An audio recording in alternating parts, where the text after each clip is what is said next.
I am absolutely delighted to be with you today. So I am with, so I've seen, so I'm with Dr. Tanjia Coleman. I've seen you speak twice at the Illinois Diversity Council, and both times, like, your energy and presence just fills the room. And I'm always so excited to, like, just go conquer the world after you speak, because you're just so empowering.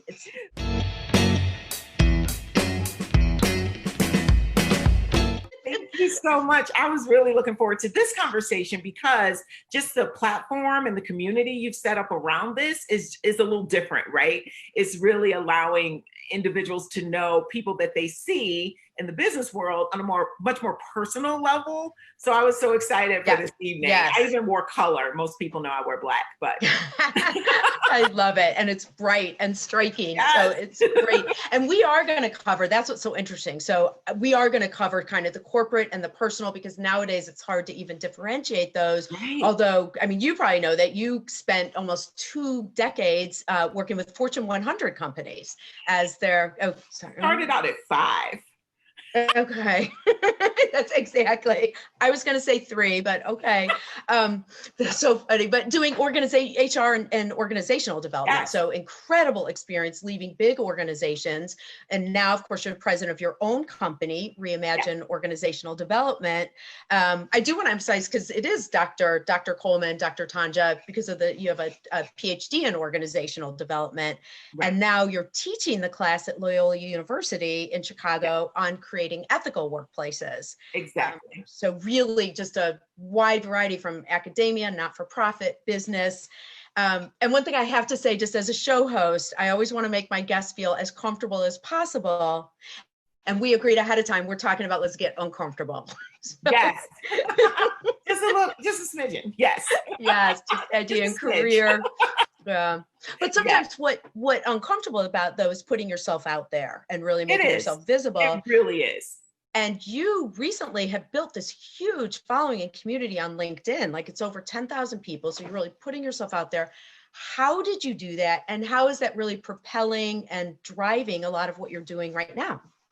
Yeah, because just in general, most of the time people see me as like happy clappy and really smiley. They don't think that I'm really paying attention to things, but I'm very metrics driven and I track everything. And so I was recently talking to a gentleman that asked me the same thing. And he's like, well, where were you like 6 months ago?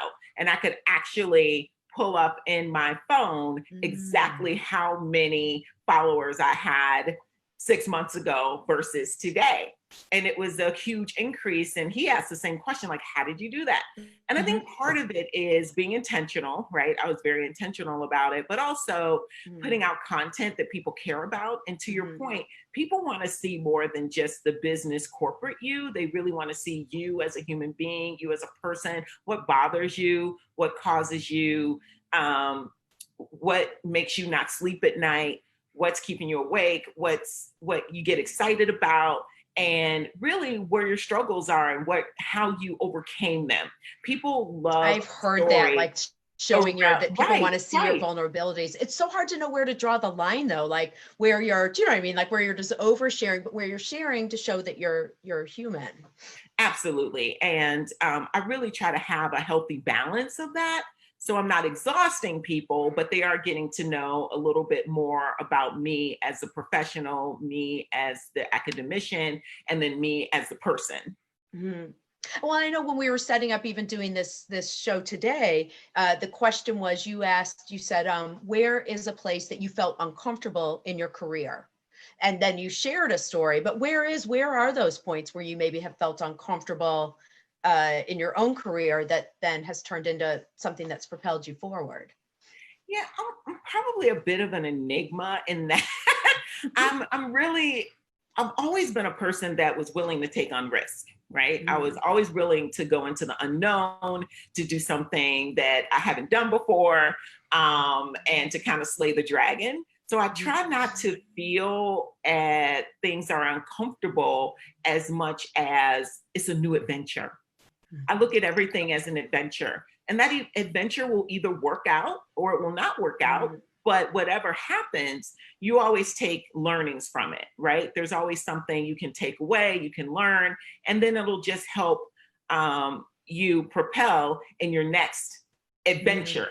Mm-hmm. And that's the way I look at it. But a lot of individuals, for me personally, I move around a lot. I've moved around for great career opportunities.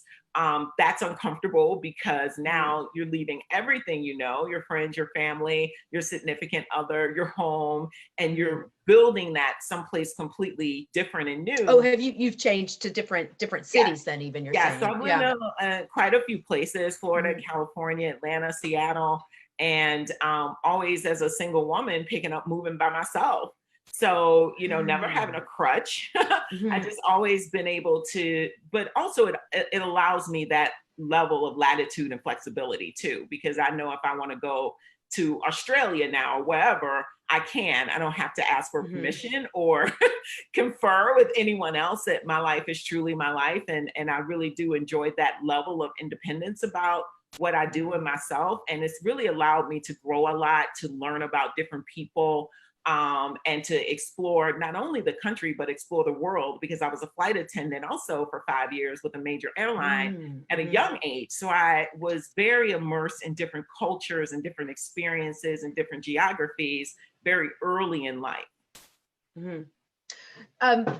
I have so many questions from this. So one is just when you talk about, you had talked about even just with LinkedIn, how you were very intentional about building community. And I'm wondering, with that idea of intention, when you move into a new city or a new environment, do you have a process, or is there a way, you know, it strikes me there's certain things like, where's your new grocery store? Where's your new friend? You know? I think with each city, each geography you move into, each one has its own little personality, its own clique, its own kind of established group of folks that you may or may not fit into. And so you just have to figure that out. Sometimes you figure it out from just exploring. When I was in Seattle, I was just grocery shopping, buying all of my disinfectants and stuff to, even though, you know, you move into a new place, it's clean, you always have to feel like you need to do your own. And I had all my cleaners, and the woman in front of me, there was like a discount card, and I didn't have it because I didn't live there and I didn't shop at that store. And she allowed me to use hers, and we became friends for like many, many years. And so sometimes it's just as simple as meeting people out. Or you also can build that community through your work colleagues as well. And they always know kind of the places to go, where to go, like to get your hair done, where's the best food, where are the best communities for X, Y, and Z. And so a lot of it though, I think the formula is talking to people, being vulnerable, talking to people, admitting what you don't know, admitting what you need, what information you want to have, but also not being a complete taker. You also have to be a giver, right? So as much as you're taking, you're giving back, whether it's advice, whether it's guidance, whether it's mentorship, you're helping individuals in some way, and they're helping you as well. So usually those sorts of things are two-way streets. The way I look at it is two-way streets in order to maintain relationships over time. You can have a relationship, but if you're only taking, eventually the other person gets tired of that. So you have to be able to give and take, and even show value in friendships. When you say give, like what kind, are you talking just in terms of just being there for people, advice, you know, I'm sure it's not literal, like giving things. I think a mix of personal and professional advice. What I tell people, and even in my role as an HR executive, I used to tell people all the time, when I coach individuals, it's not just about the job, right? Because most people aren't retiring from wherever they are. Really, the lessons that I'm trying to convey to someone are life lessons. So if you're having an issue here with attitude, if you're having an issue here with performance, if you're having an issue here with being able to be viewed as a team player, that's going to sit and be with you throughout your other career endeavors and professional endeavors. So it doesn't just stop with that particular role. And I think a lot of times the reason people shut down and they feel marginalized, or they feel that people are picking on them, is because they're only talking about things in a very siloed from a very siloed perspective. And I always talk from a very macro perspective. because whatever you're doing here is going to follow you if you don't correct it here to your next career endeavor, and it could be career derailing, and eventually it could prohibit you from being able to achieve one of your lifelong dreams or goals, and that's what we want to address. That makes a lot of sense. You know, you talk about, well, we both do work kind of in the diversity, equity, inclusion frame. And what's so funny is even if I ask this question, I just realized this is so framed from a white majority perspective, because, so disclaimer there, because the question is, what I realized my question was, so as a Black woman, are you sometimes the only when you go into new environments, and what's that experience like? I know you and I had a chance to catch up earlier. We were talking about growing up and sometimes being, you know, living, let's say, in a suburb that was more primarily white and being the only. What has been your experience of that? I think, you know, for me, and I think for a lot of professionals that are Black and or people of color, more broadly speaking, being the only, you sort of just learn to live with it. It's just sort of the way things are most of the time.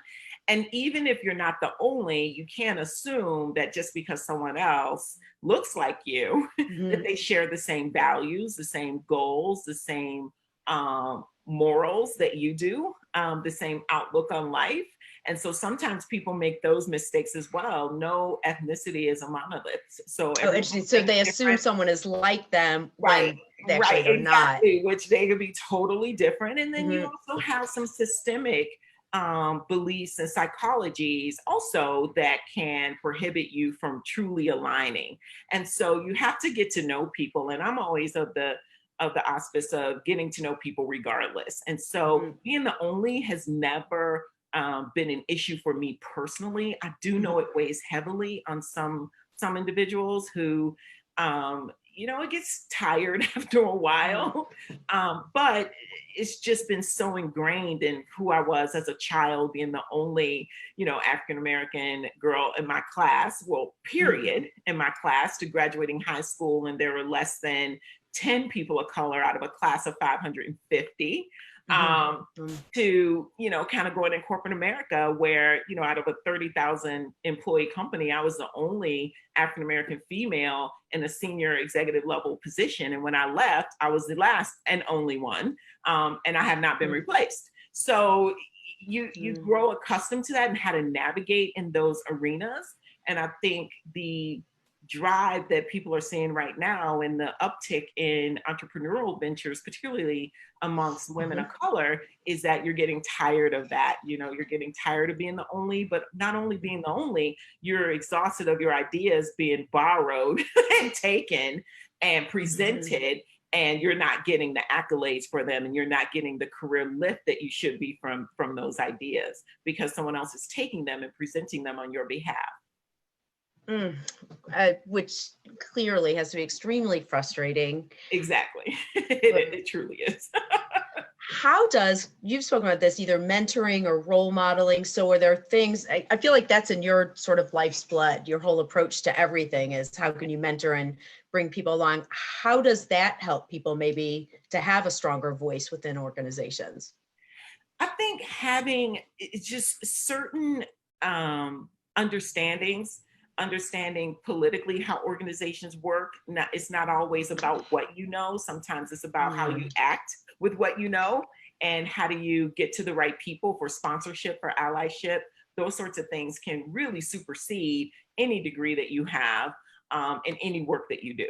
And so understanding the landscape and understanding how important mentorship is and sponsorship, allyship is in organizations is really, really important. And I think a lot of individuals have a lot of pride and they say, I don't need help or I don't need direction.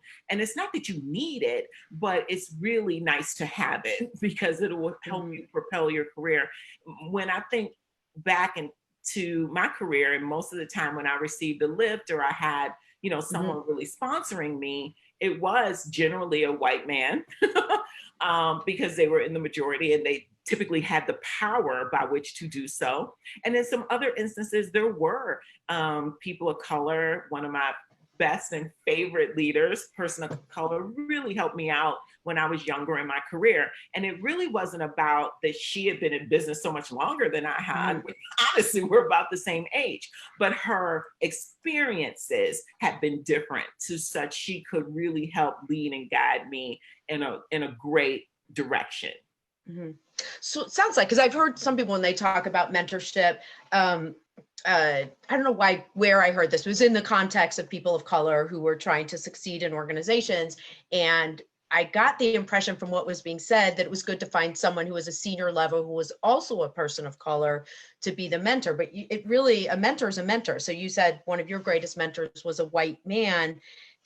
I guess, were they able to mentor you in a way that took into any additional challenges you might have? Or am I even framing it wrong by saying additional challenges? Yeah, so, I don't want to downplay that. I had several great mentors throughout my career. Two of my favorite, one happened to be a white man, one happened to be an African-American woman. The white man I felt more was a sponsor just because of his level. Okay, so what's the difference between a sponsor, a mentor, and a role model? So a sponsor is really someone who has enough power in an organization or within a structure to where their opinion is taken seriously. They can help give you leverage to be on certain projects or kind of give you the tip to jump into a new position. They really put their name and reputation on the line for yours, but they have the ear of senior individuals that can move and have power to do things. So you can't be a sponsor unless you have enough power and leverage to make a difference.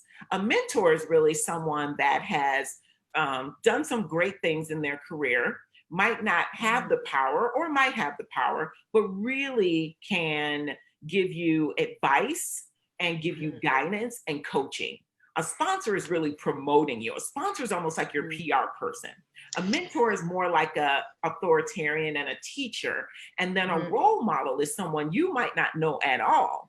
And you model their behavior because you see whatever they're doing is working for them. So role models might be a Tony Robbins. Role models might be a Oprah Winfrey. Role models could be your CEO. You might not have direct access to your CEO all the time, particularly if you are a line manager, but you're looking at that person as someone who has accomplished great things and you want to model some of their behaviors, whatever those are. Okay. So we're actually getting a question from Facebook from Brianna, and she says, how do you know someone is a mentor, and do you officially ask them to be your mentor? It's different avenues to gain a mentor, and there's different type of mentors. There are life coaches, there are career mentors, there are mentors as far as your educational goals. You can have mentors for different pieces of who you are. But to differentiate a mentor from, say, a sponsor and ally is the mentor is really giving you advice. So if you have a tough time or you're having a question about how to handle something, how to manage something, how to respond to an incident, a mentor is a great person to reach out to. How do you engage someone in being a mentor? It really depends. Some organizations have formal mentorship programs. Less than 3% do, but some of them do. That's where you have a contract. I'm mentee, I do this. I'm mentor, I do this. Most people, though, have a very well. It sounds like you think they should. That's a good idea. When you know the percentage that's low, it sounds like you think that's a good idea. It's a great idea. It's a great idea. It's just a lot of companies don't have the resources to, manage it, to get enough people at different levels interested and involved. And so the deficiency really is resources versus anything else, and having a structure, like I said, large enough to really make that happen. So a lot of people really seek out mentors on their own. What I love about the time that we're in right now with LinkedIn, with Instagram, with a lot of different businesses and associations that are all online, is that you can have a mentor now in a different country. One of my mentors in business coaches is in Australia. So you can have people now around the globe, whereas before you really had to have mentors that were fairly close to you or in the same city or state that you could see and touch and go to dinner with and all of that. But now there's an opportunity to really grow your mentorship network by having this global impact. So usually if you're entering into a kind of a mentor-mentee relationship, I would talk to the individual and let them know that, hey, I want you to be a mentor or mentee. This happens to me all the time on LinkedIn. I can only take on so many. Right now I have about 5 to 6. But usually people will just ask you. And I tell people, if you see someone that you think their background is great, that they're doing wonderful things, reach out, because more often than not, they'll say yes. And if they say no, you just go to the next person, or they might say no for now, but they might say, hey, but then you've opened up that I'm finishing a big later. project and I don't have time. So sure. The worst thing you can do is sit paralyzed and not reach out. And then once the person knows what your intentions are, then you as a mentee, to me, you have a lot of onus on you to set up what you think that relationship should look like. Hey, I'd love to meet once a month. This is what I would like to cover, right? A lot of mentees wait for the mentor to do that. And it's really the mentee. So you really, and then you negotiate whatever those terms are. So if a mentee comes to me and say, hey, I want to meet every week, that's not going to work for me and my schedule. So I will go back and say, hey, maybe we can meet every 2 weeks, or maybe we can meet once a month and negotiate. And then do they drive the agenda? Brianna also wanted to know, so I'm curious, does the mentee, when you come to your meeting, say, okay, here's the questions I have for you? Usually the mentee should have an agenda of what they want to discuss and why. And that gives the mentor an opportunity to really, if there's any research that needs to be done, if there's any networking that needs to be done prior to that communication, prior to that meeting, then it can happen. I'm very much a proponent of agendas, because I think otherwise you waste a lot of time. I think you need to be purposeful. You need to understand the mentor's time is not bottomless. And you need to also be a little selfish as a mentee about, this is what I want to extract from this relationship to help me move in my career, my personal life, or educational goals, or what have you. How many, Brianna's adding, this is very informative. She was also curious, how many mentors do you have? So you said like 5 or 6 mentees. How many mentors do you have? How many mentors do I have? Probably about 6. So and are they based on different subjects or different areas of things? Yeah, absolutely. One is more on social media, one is more on business, one is on branding, one is around professional pieces, and then one is around academia. So yes, I have. That's great. So in each you had asked, I have a team. Yeah. It's interesting. And again, I always realize when I ask questions, how much, I always say, what are the assumptions underlying your thoughts or your questions? And I realize now, as someone, at least for like my generation, as I age being in the workplace, I just realized the people who I might look to as mentors are probably younger than me. And that's another thing. It really has no age. And that's where people get stuck. Sometimes when people are older, they think they can't learn things or glean things from younger folks. Well, you feel like you're supposed to know everything, and you I learn as much from my mentee as she learns from me. So I'm like, what do you feel about this? Or what do your generation think about this? Or how do you scale this? And she gives me a lot of great feedback, and I get a lot of good information that I then can turn around and build into my training, build into my speaking. Oh, that makes sense. So absolutely. I've never seen intelligence, experience, and level of information tied to age. That makes so much sense. And I just realized before I keep going, because all of a sudden it's going to be me personally going, well, so my friend needs a mentor. Not going to go there. We're on Facebook Live. I'll call you afterwards. And besides, I really want to make sure that we talk about your book before we go. So this book, so Who Are We is the book. And what I noticed, which is really interesting, is it's a diversity and inclusion journal created to broaden your perspective. And you notice that that I need to fill in that a lot of it starts with you. And so I'm just interested when we look at just the idea of people sometimes are afraid to bring up issues around race, but then silence equals complicity. So how does it work? People are starting looking at themselves.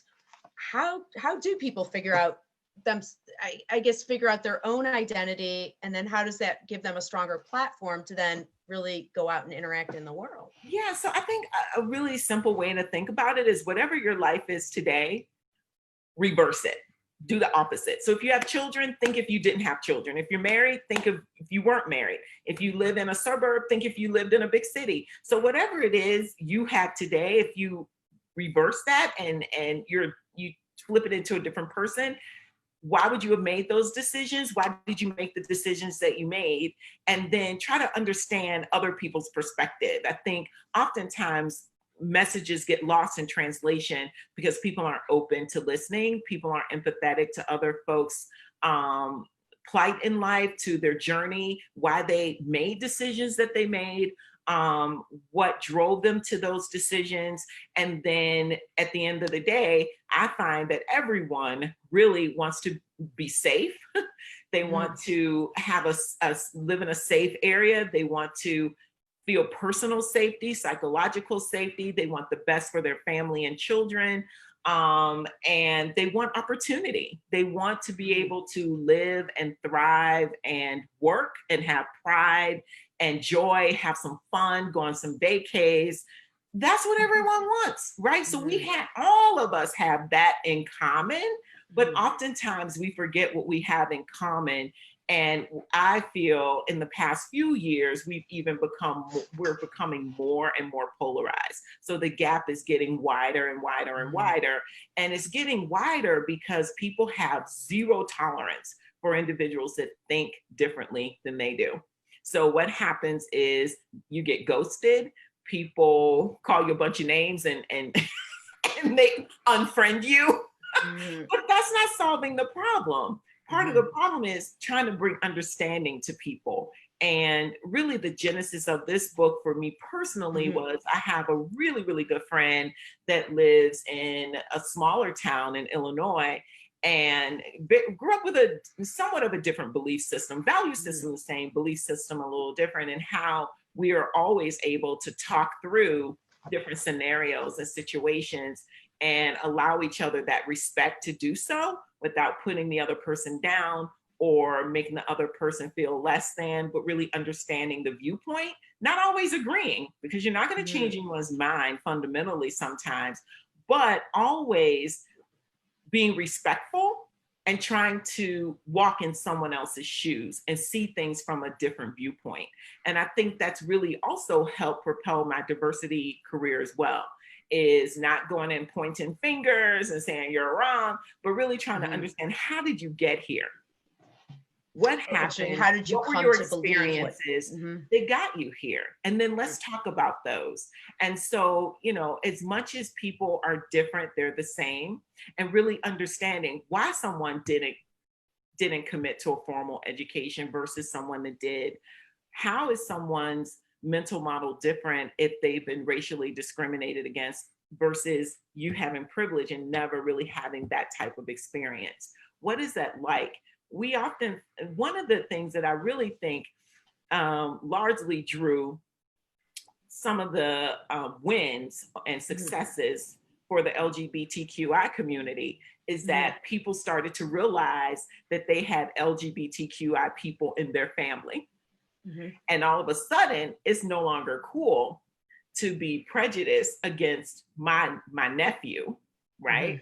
Or my godson, or my son, or my daughter. Oh, I will not tolerate that. So then the gloves come off, and now you're starting to fight for justice and equality. And we need the same thing when it comes to race, when it comes to understanding privilege, when it comes to understanding the plight of Blacks and African Americans in this country.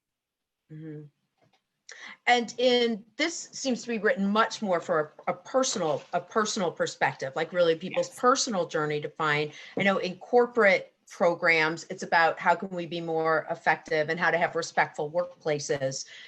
So once people, I'm just curious from your perspective, so once people are more self-aware and they are able to do that perspective taking, how does that enhance their lives, or how does that apply to their day-to-day lives?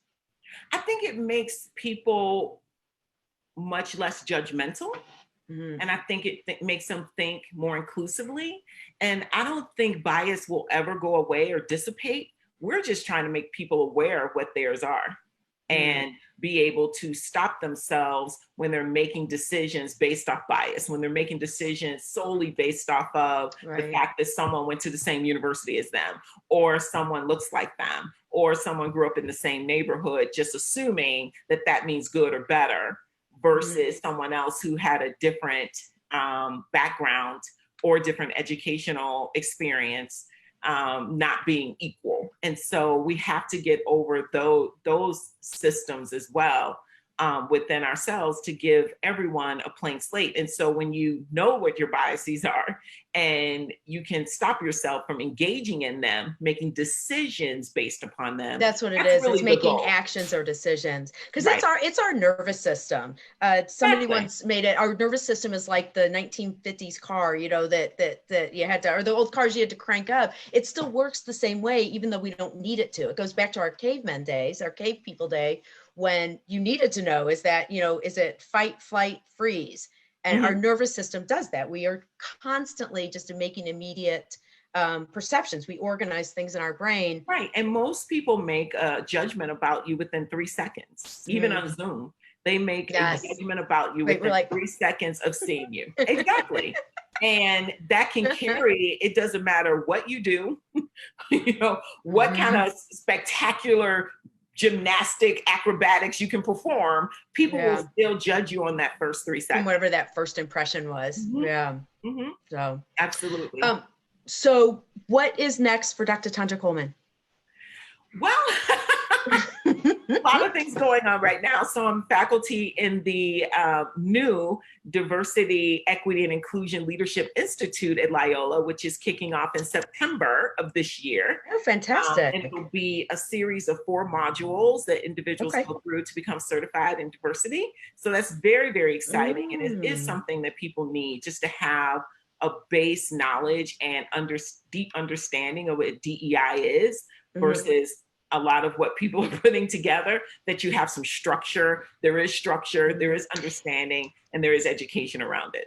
Is it connected to like MBA or OD? Is it connected? Is it separate, or is it connected to one of the programs already at Loyola? It's part of the Quinlan Business School. It's not part of a degree program per se. It's a certificate program, leadership development program, but it really is focused on diversity, equity, and inclusion, kind of honing in specifically on that, and really meant for individuals who want to learn more about it, but also individuals that are already in the HR space, that want to have a diversity specialty. They have some connection usually to industrial psychology or organization development or human resources from that regard, or psychology or sociology or African-American studies, what have you. And they want this as kind of a separate certification to say, hey, I really kind of know what I'm talking about in this space, and I understand more about it, so I can make those around me more aware. So that's one thing. The second thing is I'm working on a leadership institute that I'll be rolling out in the next few weeks. And I also have my diversity, equity, and inclusion consulting program that I'm working with clients on as well. So there's a lot going on. I'm also working on a book. So at any given time, I'm doing 4 or 5 different things. And usually for folks that follow me on LinkedIn, they'll see what I'm doing and when. That is great. So, and it's Tanjia Coleman, or is it Dr. Tanjia Coleman? If somebody wants to find you on LinkedIn, what's just search for your name? Is that the best way? Dr. Tanjia, Tanjia Coleman, Coleman. Okay. Yes. Great. And your website, if people want to find more about you, I'll put that in the comments too. Sure. It's reimagineod.org. Okay. Yes.